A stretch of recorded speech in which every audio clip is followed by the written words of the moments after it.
Uma Thomas വീണപ്പോൾ ഒരു കുട്ടി പോലും മുകളിൽ നിന്ന് ഓടി വന്ന് രക്ഷപ്പെടുത്താൻ ശ്രമിച്ചിട്ടില്ല. പകരം താഴെ ഒരു പത്രപ്രവർത്തകയും അതേപോലെ 4 സെക്യൂരിറ്റിക്കാർ, ഇത് സ്റ്റേഡിയം സെക്യൂരിറ്റിക്കാരും കൂടിയാണ് അവരെ എടുത്തുകൊണ്ടുപോയത് എന്ന് പറയുന്ന വലിയ ഗുരുതരമായൊരു ആരോപണം കൂടിയുണ്ട്.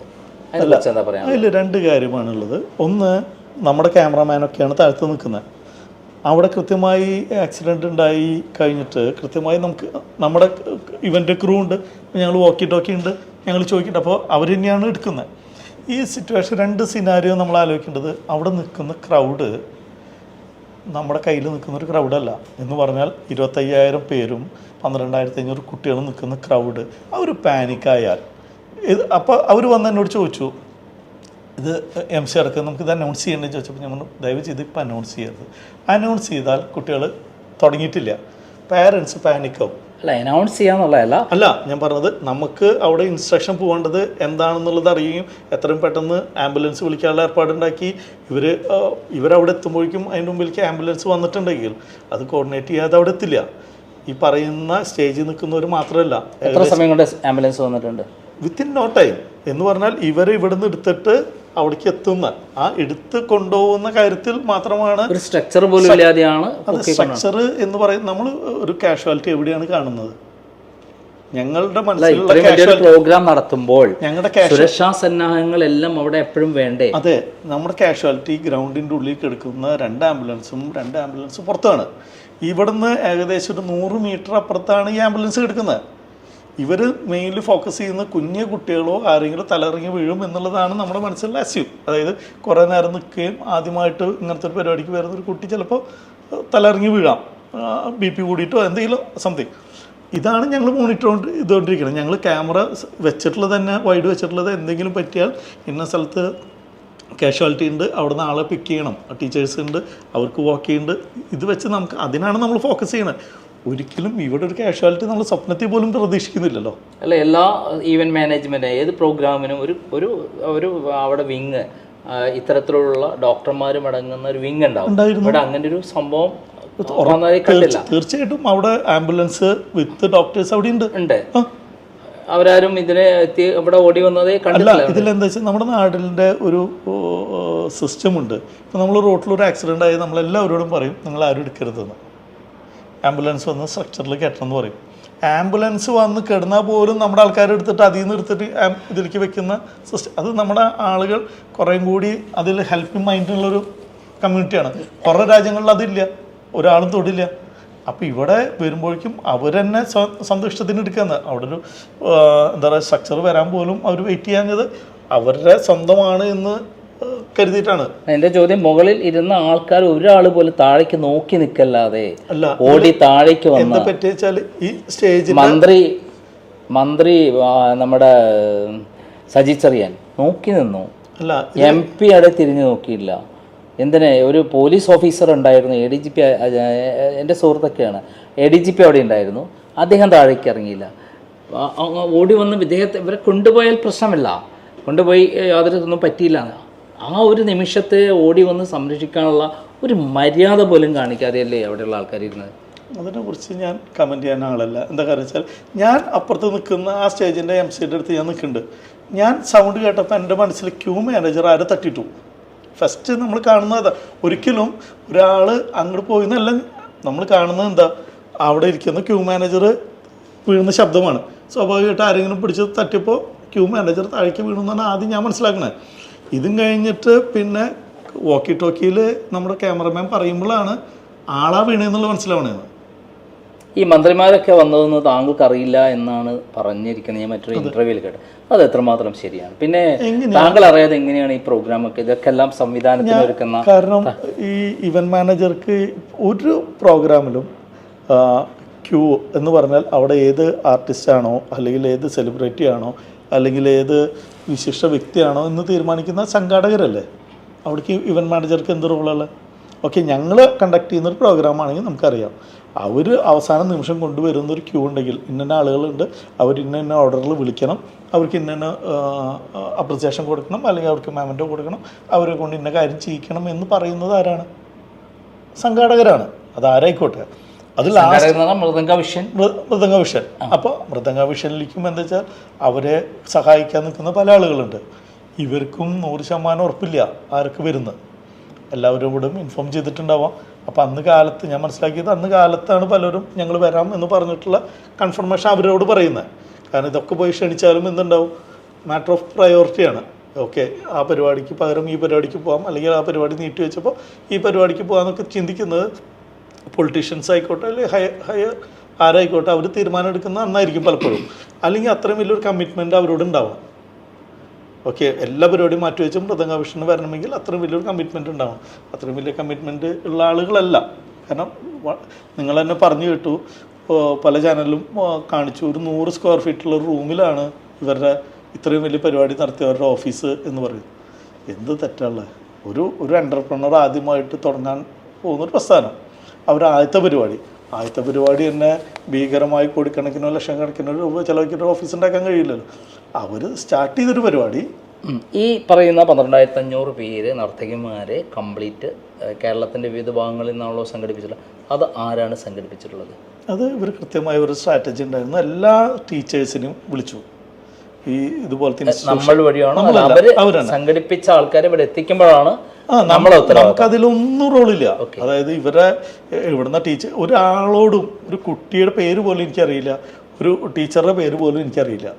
എനിക്ക് അറിയുന്നത് ഈ മൃദംഗ വിഷൻ്റെ സംഘാടകരെ മാത്രമാണ് എനിക്കറിയുന്നത്. അതിൻ്റെ വിട്ടിട്ടുള്ള ഒരാളും ഞങ്ങൾക്ക് അറിയേണ്ട ആവശ്യമില്ല, അറിയിക്കേണ്ട ഉത്തരവാദിത്തം അവർക്കും ഇല്ല. ഇപ്പോൾ താങ്കൾ പോലീസ് കസ്റ്റഡിയിലും അതേപോലെ ദയാ ഹോസ്പിറ്റലുമാണ് കഴിയുന്നത്, ട്രീറ്റ്മെൻറ്റിലാണ്. എന്താണ് താങ്കളുടെ അസുഖം? എനിക്ക് ആക്ച്വലി എന്തുണ്ടായി വെച്ചാൽ ഞാൻ ദയാ ഹോസ്പിറ്റൽ തൃശ്ശൂരാണ്. ആക്ച്വലി എന്തുണ്ടായി വെച്ചാൽ ഞാനൊരു മുൻകൂറിന് കൊടുത്തിരുന്നു. മുൻകൂർ കൊടുക്കാൻ കാരണം തന്നെ ഞാൻ തൃശ്ശൂർ ഒരു ന്യൂ ഇയർ പരിപാടി കമ്മിറ്റ് ചെയ്തിരുന്നു. അപ്പോൾ ആ പരിപാടി കഴിഞ്ഞാൽ ന്യൂ ഇയർ പ്രോഗ്രാം ഞാൻ ഏറ്റെടുത്തൊരു പരിപാടി ഫുൾഫിൽ ചെയ്യേണ്ട എൻ്റെ ഉത്തരവാദിത്തമായതുകൊണ്ട് ഞാൻ മുൻകൂറിന് പോയി. അപ്പോൾ നമ്മുടെ ശരീരം നോക്കിയിട്ടല്ല ഓടുന്നത്. ഈ പരിപാടി എങ്ങനെയാണ് നടക്കുക, ആ പരിപാടി കഴിയുന്നു, ഇവിടെ ഓടി വരുന്നു. ഇവിടെ 4 ദിവസമാണ് നമുക്ക് പ്ലാൻ ചെയ്യാൻ കിട്ടിയിട്ടുള്ളൂ, പെർമിഷനുകൾ കിട്ടിയിട്ടില്ല. അപ്പോൾ ഫുൾ ഓട്ടത്തിലാണ്. അപ്പോൾ നമ്മുടെ ആരോഗ്യം നോക്കിയിട്ടല്ലല്ലോ ഓടുന്നത്. അപ്പോൾ ഇതൊക്കെ കഴിഞ്ഞു, ന്യൂ ഇയർ പരിപാടി കഴിഞ്ഞ് സക്സസ്, നമ്മൾ ഹാപ്പിയായി. പിറ്റേ ദിവസം എന്തായാലും സ്റ്റേഷനിലേക്ക് പോകാൻ ബില്ലിങ്ങായി നിൽക്കുന്നു. പുലർച്ചെ എണിച്ചപ്പോൾ എനിക്ക് ഓൾറെഡി കിഡ്നി സ്റ്റോൺ ഉള്ളൊരാളാണ്. അപ്പോൾ വേദന വന്നപ്പോൾ നമ്മൾ സാധാരണ കഴിക്കുന്നൊരു ഗുളിക കഴിച്ചു. അപ്പോഴും വേദന നിന്നില്ല. അപ്പോൾ എന്തായാലും ഡോക്ടറെ കണ്ടിട്ട് സാധാരണ പോവുക, ഒരു ഇഞ്ചക്ഷൻ അടിക്കുക, അതാണ് പതിവ്. അപ്പോൾ ഇവിടെ വന്നപ്പോൾ ഡോക്ടർ പറഞ്ഞു എന്തായാലും ഒന്ന് സ്കാൻ ചെയ്തോ, കല്ലിൻ്റെ പൊസിഷൻ നോക്കാമെന്ന്. അപ്പോൾ ഞാൻ വക്കീലിനെ വിളിച്ചു, വക്കീൽ ഇങ്ങനെ ഒരു സംഭവം ഉണ്ട്. അപ്പോൾ വക്കീൽ പറഞ്ഞു അങ്ങനെ എന്തെങ്കിലും കാര്യമുണ്ടെങ്കിൽ ജനീഷ് ഇപ്പോൾ ഇവിടെ വരണ്ട, കാരണം വന്നാൽ ചിലപ്പോൾ ഒരു ദിവസം കഴിഞ്ഞിട്ടാവും കോടതിയിൽ ഹാജരാക്കുക. അപ്പോൾ ആ പെയിൻ വെച്ചിട്ട് നിങ്ങൾ ഇവിടെ ഇരിക്കേണ്ടി വരും. എന്താ പെയിൻ എന്ന് അറിഞ്ഞ് റിലാക്സ് നമുക്ക് കോടതിയിൽ കൊടുക്കാം. കോടതിയിൽ ഇൻഫർമേഷൻ കൊടുത്തു. നമ്മളിവിടുന്ന് മെയിൽ പോലീസ് സ്റ്റേഷനിലേക്ക് കൊടുത്തു. ഇപ്പോൾ എന്ന് വെച്ചാൽ മസിൽസിൻ്റെ നീർക്കെട്ട് മസിൽ പ്രോബ്ലം ആണെന്ന് പറഞ്ഞത്. ഇപ്പോൾ അതിൻ്റെ ഫിസിയോതെറാപ്പി നടക്കുന്നു. അങ്ങനെയാണ് ഇപ്പോൾ ഇരിക്കുന്നത്. അല്ലാതെ ഒന്നിന്ന് ഒളിച്ചോടാനല്ല, ഒളിച്ചോടലാണ് ഇത്തരം കാര്യങ്ങൾ ഉണ്ടാവാറ്. അങ്ങനെയല്ല എന്നാണ് താങ്കൾ തീർച്ചയായിട്ടും. അല്ലെങ്കിൽ നമ്മളിപ്പോൾ ഒളിച്ചോടാനായിരുന്നെങ്കിൽ ഇവിടെ പോലീസിനെ ഇൻഫോം ചെയ്തിട്ട് ഇവിടെ വന്ന് ഇരിക്കേണ്ട കാര്യമില്ലല്ലോ. പിന്നെ എൻ്റെ പേരിൽ ആരോപിച്ചിരിക്കുന്ന കുറ്റം മനഃപൂർവ്വമല്ലാത്തൊരു നരഹത്യ, അതൊരു നെഗ്ലിജൻസ് എന്ന് പറയുന്നത്. നമ്മളൊരു കാറ് വണ്ടി ഓടിക്കുന്ന ഒരാളാണ് ഞാൻ.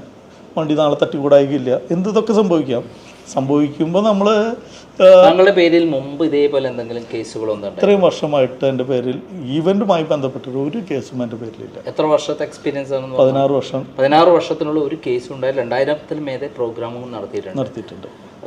അങ്ങനെയുള്ള താങ്കൾക്ക് ഇങ്ങനെയൊരു സംഭവം ഉണ്ടായതിൽ എങ്ങനെയാണ് താങ്കൾ കാണുന്നത്?